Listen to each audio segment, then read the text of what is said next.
بسم اللہ الرحمن الرحیم. کسی تعارف کے محتاج نہیں ہیں جن سے آج میری ملاقات ہے. ڈاکٹر مقصود جعفری صاحب جنہوں نے ماشاءاللہ سے انگلش لٹریچر PhD ہولڈر ہیں امریکہ سے، اور جنہوں نے ماشاءاللہ سے 30 کتابیں جو ہیں مختلف زبانوں میں لکھیں، اور یہ پرائم منسٹر سردار عبدالقیوم صاحب کے ایڈوائزر بھی رہ چکے ہیں 91 سے 96 تک، اور اس کے بعد جو محترمہ بینظیر بھٹو صاحبہ ہیں ان کے بھی مشیر رہ چکے ہیں. تو بہت زیادہ جو ہے وہ اس وقت آپ جانتے ہیں کہ کشمیر کے جو ایشوز ہیں ان پہ مختلف لوگوں کی جو ہے رائے ہے، میں اس کو منظر عام پہ لے کر آنا چاہتی ہوں. تو السلام علیکم، آپ کا بہت شکریہ، آپ نے مجھے ٹائم دیا. ڈاکٹر صاحب، آپ کی بہت ساری خدمات ہیں پاکستان کے لیے، اور آپ نے بہت ساری جو کتابیں ہیں وہ بھی کشمیریوں کے لیے لکھی ہیں، جن میں سے کشمیر جی انہوں نے یہ بھی لکھی. تو ڈاکٹر صاحب کی الحمدللہ سے 30 کتابیں ہیں، اور انہوں نے کشمیر کے ٹاپک پہ لکھی ہیں. تو ڈاکٹر صاحب، میرا سب سے پہلا جو میں آپ سے سوال پوچھنا چاہتی ہوں کہ آپ الحمدللہ سے آپ نے امریکہ سے PhD بھی کی ہے، اور آپ یہاں پہ بینظیر صاحبہ کے بھی اور سردار عبدالقیوم صاحب کے بھی ایڈوائزر رہ چکے ہیں. تو آپ پاکستان میں آپ جانتے ہیں کہ کشمیر کا، ہم پاکستانی جو ہیں وہ کہتے ہیں کہ کشمیر ہماری شہرگ ہے، اور پاکستان اپنی ذمہ داری اٹھاتا ہے کہ کشمیر کا مسئلہ جو ہے وہ ہم حل کروائیں گے. تو آپ بتائیں کہ آپ جیسے سمجھتے ہیں کہ یونائٹڈ نیشن کی تو قراردادیں ہیں وہ تو پچھلے 50 سال سے بالکل ایسے پڑی ہوئی ہیں جس پہ کوئی عمل درآمد نہیں ہو رہا.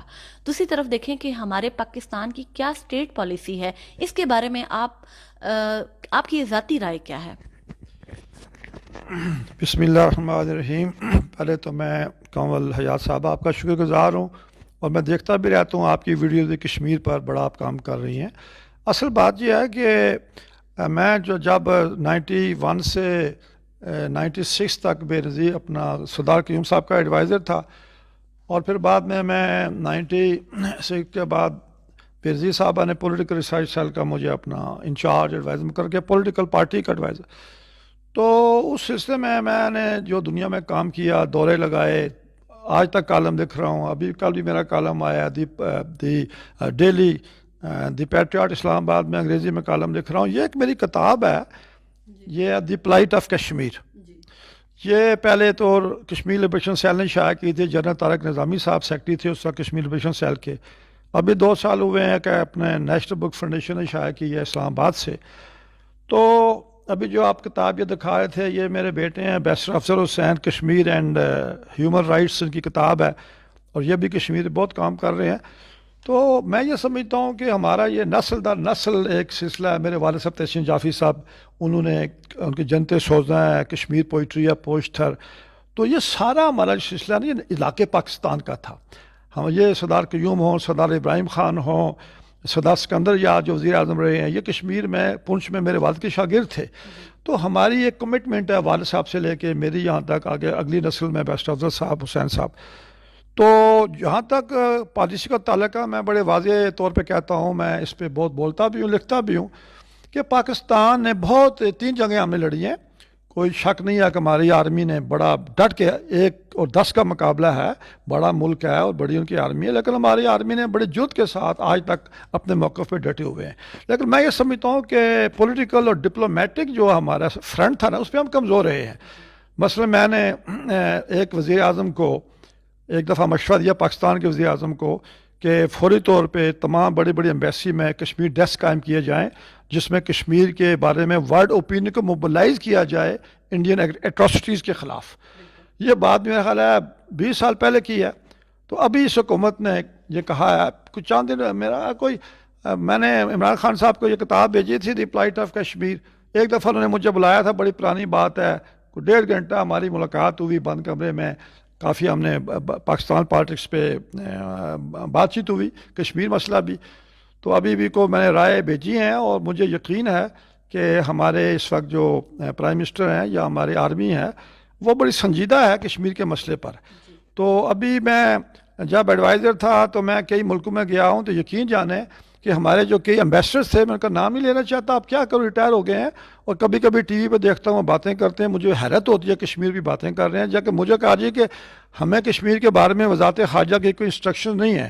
آپ پہلی حکومتوں کی بات پہلی حکومتوں کی بات کر رہا ہوں، آپ حیرت زدہ ہوں گی کہ کوئی بھی ہمارے ایمبیسیز نے قطن کوئی کام for the last 70 years they did nothing for the mobilization of world opinion against Indian atrocities. اور آج بھی میں کہوں گا کہ ابھی بھی ہمیں تمام ایمبیسیز میں کشمیر ڈیسک قائم کرنے چاہیے اور ورلڈ اوپینین کو موبلائز کریں. اور یونائٹڈ نیشنز کی ابھی آپ نے بات کی ہے، یونائٹڈ نیشنز میں تو پیلسٹائن اور کشمیر ایشو پڑا ہوا ہے.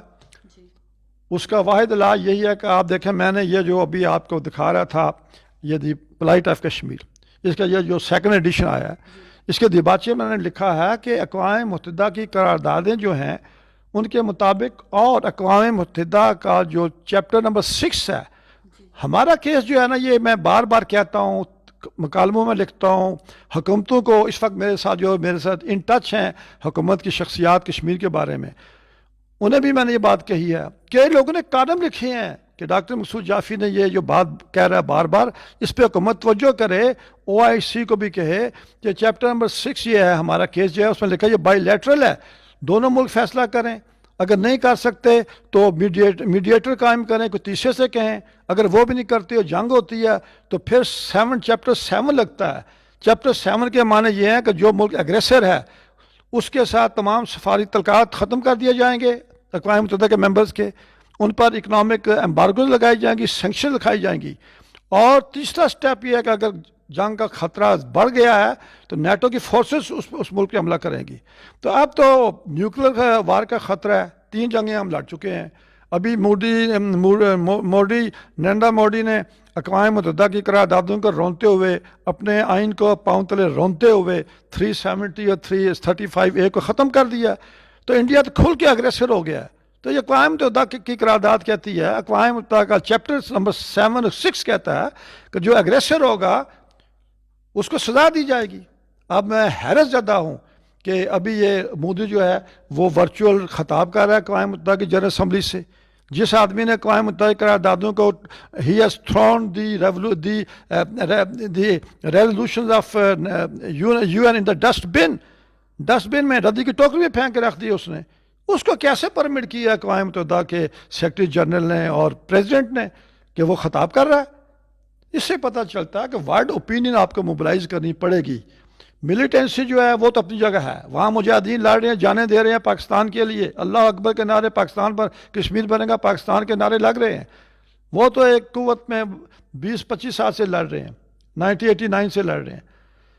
بہت اچھی آپ نے بات کی ہے. یہ جو آپ نے چیپٹر 7 اور 6 کی بات کی ہے، میں نے آج تک جتنے بھی میں پولیٹیشین سے ملی ہوں یا جتنے بیوروکریٹ سے کسی نے بات کی، آپ نے بہت، میں کہتا ہوں، میں نے وزارت خارجہ کچھ سیکرٹریز سے 3 سیکرٹریز بیٹھے ہوئے تھے اسلام آباد کلب میں کھانے پہ، کوئی 2-4-6 مہینے کی بات ہوگی، تو کہنے کہ جیسا پہلی دفعہ آپ سے سن رہے ہیں. جیسا کہ آپ دیکھیں سن بھی رہے ہیں کہ یہ بتا رہے ہیں کہ اقوام متحدہ ہی کے چارٹر پہ لکھا ہوا ہے 6 اور 7 پہ کہ اگر کوئی بھی ملک جو ہے وہ اگریسو ہوتا ہے تو نیٹو کو بھیجنا اور پھر ریفرینڈم کروانا اور اس کو سزا اس ملک کو دینا جو وہاں کے رہنے والے لوگوں کے ساتھ ظلم و زیادتی کرتا ہے.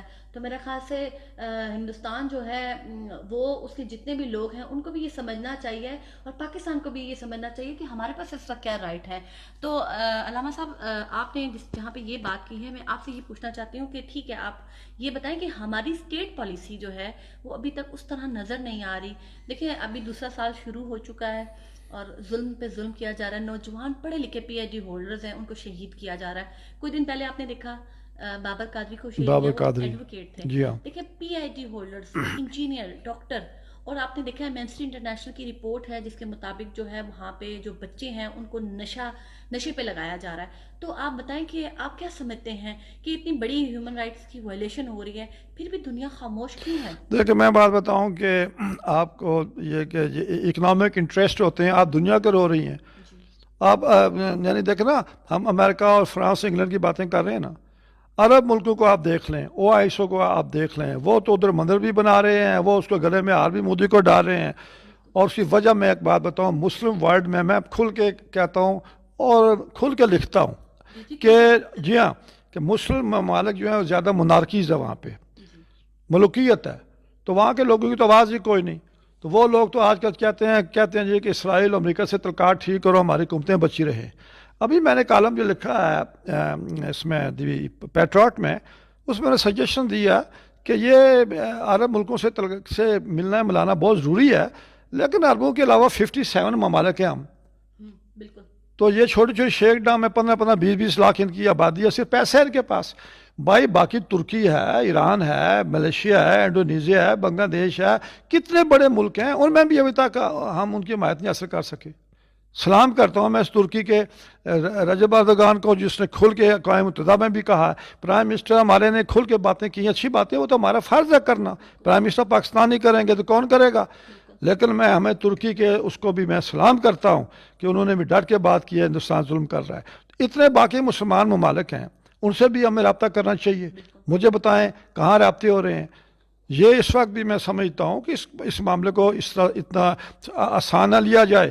اگر پاکستان، اگر کشمیر کا مسئلہ حل نہیں ہوتا تو پاکستان کا یہ پانی بھی روکنے کے لیے لگے ہوئے ہیں، ڈیم بنانے ہیں۔ جی ہاں، جی ہاں، وہ ہندوستان کوئی کسر نہیں چھوڑے گا، گاڈ فار بیڈ، خدا نخواستہ۔ اور آپ نے دیکھا کہ بابری مسجد کے اوپر بھی آج ان کا ایک عدالتی نقطۂ نظر آ چکا ہے، تو ہماری تو بابری مسجد کو بھی کافی جو ہے وہ شہید کیا جا چکا ہے 92 بھائی 96۔ بابری مسجد کا تو معاملہ ہے ہی ہے نا، میں یہ کہہ رہا ہوں کہ وہ تو ہندوستان کے مسلمانوں کے ساتھ، جو گجرات میں سے قتل عام کیا، 2500 آدمی اس نے مارا مودی نے، تو امریکہ نے اس کو ویزے نہیں دیا تھا، وہ تو ایک داستان ہے کہ ہندوستان کے مسلمان، میں نے تو کئی دفعہ لکھا ہے، آج بھی لکھ رہا ہوں کہ Hindustan will be further divided, اور اس میں اسلامستان بھی بنے گا، سکھوں کا خالستان بھی بنے گا، یہ ہندوستان کے بھی اور 2 ٹکڑے ہونے ہیں انشاءاللہ۔ اور یہ میں امریکہ میں ایک تقریر کر رہا تھا، واشنگٹن ڈی سی میں، پاکستان میں سے آئے ہوئے تھے مشال سین سینیٹر اور ڈاکٹر ملیہ لودھی، اور ہندوستان سے کلدیپ نیر، بہت بڑا وہاں کا جرنلسٹ، اس کا انٹلیکچوئل پالیٹیشین آیا ہوا تھا، تو وہاں میں نے تقریر میں یہ بات کہی تھی۔ اس نے کہہ دیا تقریر میں کلدیپ نیر نے کہ we will not like further division of India in the name of religion, تو میں نے تقریر میں کہا mister Kuldip Nayar, you must know this is no further division of the India in the name of religion. Kashmir is still part of Pakistan. No, I said کہ کشمیر جو ہے یہ unfinished agenda ہے سب کانٹیننٹ پلان کا، تو اس نے ابھی تو پلیبسٹ کا آپ نے اقوام متحدہ کیا ہوا ہے، آپ کیا this is no further division. The Kashmiris have been granted right of self-determination by United Nations, and you have to implement that. You have to hold fair impartial plebiscite in Kashmir. تو وہ جناب لوگوں نے، American senators بیٹھے ہوئے تھے، لوگ تھے، انہوں نے تعلیم بجائیں، حالانکہ وہاں کلچر نہیں تعلیم بجانے کا۔ میں نے اتنی بات ایمان سے، جرأت سے کی کہ سارے حال نے تعلیم بجائیں کہ نیر غلط کہہ رہا ہے، کلدیپ نیر از رانگ۔ تو اس لیے میں ابھی بھی کہتا ہوں کہ انٹلیکچوئلز کو بھائی دنیا میں بھیجو، کشمیری پاکستانی انٹلیکچوئلز جو کشمیر ایشو کو جانتے ہیں، جو کشمیر ایشو کو سمجھتے ہیں، انہیں دنیا میں بھیجیں ورلڈ اوپینین کو موبلائز کرنے کے لیے۔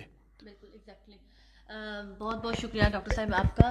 میں آخر میں یہی کہوں گی کہ پاکستان کی جو خارجہ پالیسی ہے اس کو بہت زیادہ ضرورت ہے اس وقت اپنے لوگوں کو، اپنے تھنک ٹینکس کو، انٹلیکچوئل لوگوں کو پوری دنیا میں بھیجنے کی، اور ہندوستان کا جو اصل چہرہ ہے وہ ہمیں دکھانے کی ضرورت ہے، ورنہ یہ جو ہماری نسلیں ہیں یہ تباہ ہو جائیں گی اور کشمیر ہمارے ہاتھ سے نکلتا جا رہا ہے۔ یہی وقت ہے جب ہم کشمیر کو دوبارہ اپنے ساتھ جوڑیں۔ ان لوگوں کی امید صرف اور صرف پاکستان ہے۔ شکریہ جزاک